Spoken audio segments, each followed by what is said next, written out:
Let's bring in a guy that we speak with time to time. He's a reporter, columnist for the Washington Examiner. He has a brand new book called Privileged Victims: How America's Culture Fascists Hijacked the Country and Elevated its Worst People. I'm going to get to that book in a moment, but Eddie Scarry is a political watcher. And I think it's the killer bees tomorrow. Bernie will win most. Biden will come in a fairly strong second. And Bloomberg, I don't think Bloomberg's going to do real well on Super Tuesday. You say?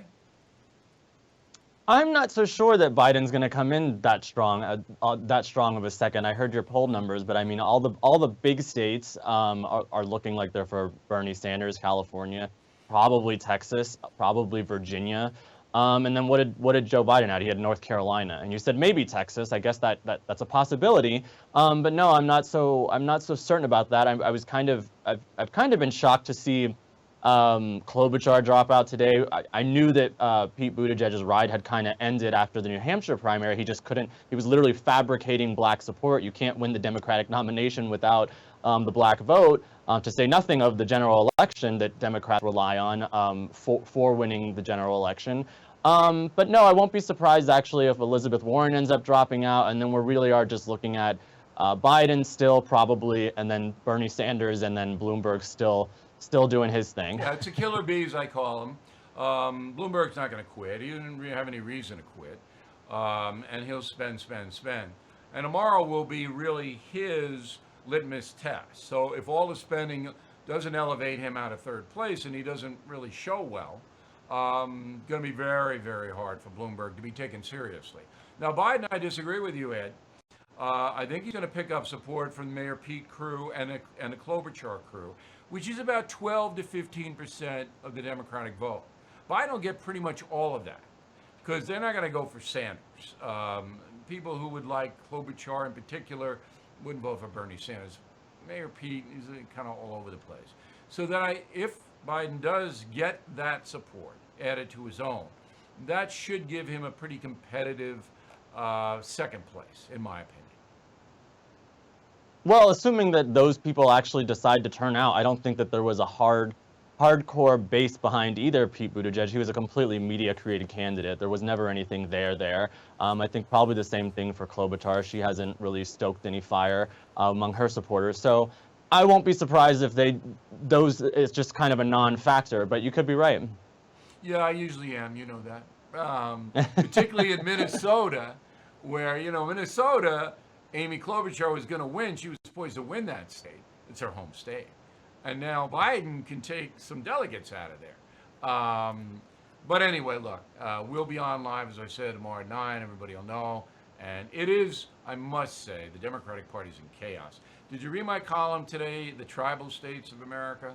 Did you have a chance to get a look I at did, that? yes, and I think there were a lot of very similar themes covered in my book, Privileged Victims. The tribalization, the sectioning off of people, a lot of it is done by race and gender and sexuality, and I talk about that at great length in my book.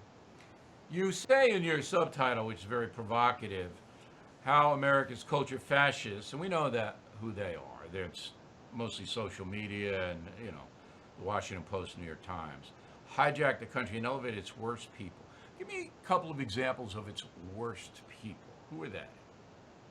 Well, first I'll say that the culture fascist I'm talking about, yes, is largely there's about 4 different areas. The national media, you have academia. It really all starts there with promoting this social justice ideology that's really ruining the country. Hollywood, and then largely our politics and the Democratic Party in particular. I think that's what we've seen throughout this entire primary contest was the social justice ideology, the first intersectionality presidential contest of our country. But some worse people, I mean, in Hollywood, you had someone like Amy Schumer, someone who very little talent, but promoted by the New York Times. She's topless almost on every single magazine, and for what reason? She wasn't particularly funny, wasn't particularly talented. I would say in the national news media, you have pretty much every columnist in every major newspaper. In my book, one in particular I name is Charles Blow, someone who has absolutely no journalism experience, to say nothing of just general writing experience to speak of. He's promoted to one of the most prestigious jobs in journalism as a New York Times columnist. In politics, the entire squad, the AOC, the Ayanna Pressley, Ilhan Omar, their entire fame and what they're lauded for is their victimhood, their grievances, and the oppression that they claim to have experienced based on, their race, their gender. In other cases, in other areas of the country, you have sexuality playing a big role. The transsexual stuff is one. But those are a few names. Okay. What I found interesting about your book is that you are specific in the danger this presents to the nation. Where I have gone, and you didn't go as much as I have, is that I believe this is dictated by the corporate industries that own the properties. So no longer do newspapers or television networks try to cover the news for everybody. They make their money on a tribe, segments of people, and they go right for those people. Same thing in the movie industry. They're going for a certain audience, so that all seeking of the truth, which is what journalism is supposed to be, gone. It's you deliver this product for this audience, and if you don't, we don't want you here. Do you subscribe that that is happening?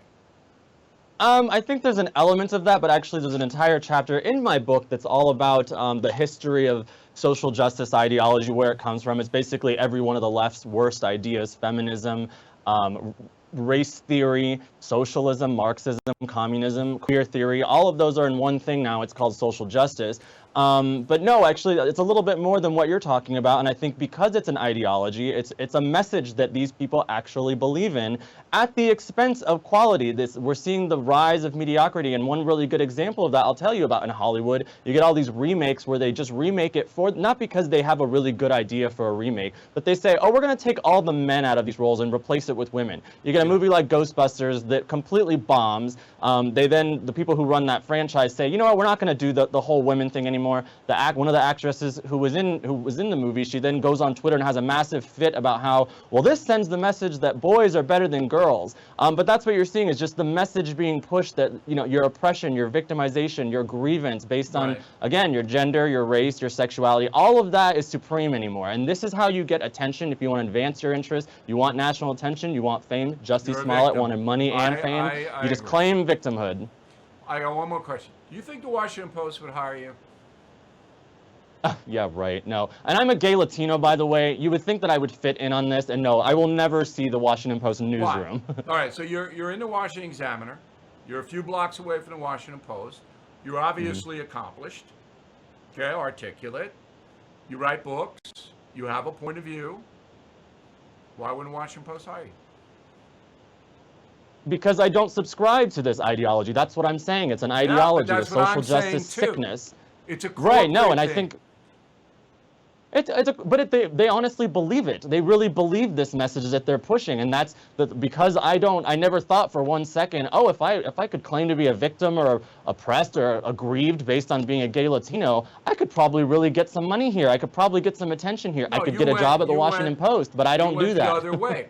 But why, if you have talent, which I think you do, would Thank an you. editor say we have 10 other victim columnists, PC columnists? We'll get Ed in here because George Will's 112. All right, how much more Right, and can that's- George go? All right, George. That's the mediocrity. That's the mediocrity, the elevation of the worst people. It does not matter. The talent and the quality is totally second to the message and the ideology. See, what I'm saying to you is it's more than just ideology. It is corporate. We don't want anyone who's going to alienate our core audience. And we all know the Washington Post core audience are fervent liberals.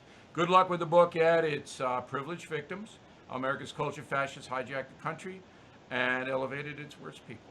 And we'll talk to you soon, Ed. Thanks very much. Thank you. Okay.